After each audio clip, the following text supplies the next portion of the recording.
So I work in sales, and in sales we have this overused cliche that I hear used a lot in life. It's called the moment of truth. So I'll talk to you real quick about what the moment of truth is like in sales.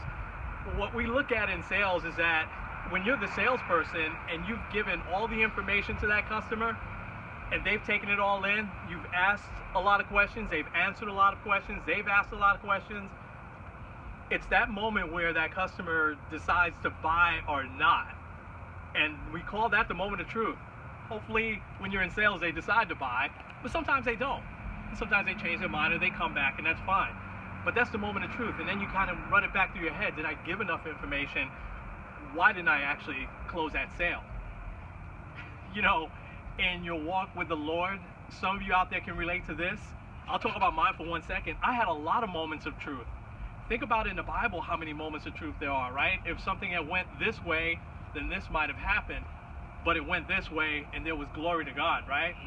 So for me, there was a lot of stops and starts, a lot of different moments of truth. But some of you out there had that one moment of truth, right? Where something happened in your life, it got on some sort of path and that you couldn't get off, and you had no choice but to turn your faith over to the Lord. And that's your moment of truth that you talk about now probably, and you share that with other people. So you can have a lot of different moments of truth in your walk with God because He'll always forgive you and He'll always welcome you back in. When it comes to fighting cancer, it's just one moment of truth that you get. You only get that one chance at that moment of truth. And here it is. You get that diagnosis. You get past the shocking news. You get past the surprise. And then you make a decision. One is that in the physical realm, you're going to fight this with all of your heart, your soul, your physical being, right? You make that decision.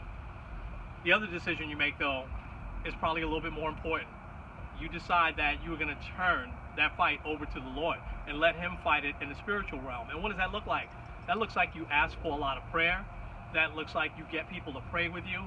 And that looks like you just leave the battle to Him because it's already won. Moment of truth. I hope you'll join me on this journey. I'm Kenny from Faith From Above Ministries. Go check out my website at faithfromaboveministries.org. And on this video, please feel free to leave some comments or maybe put a like there.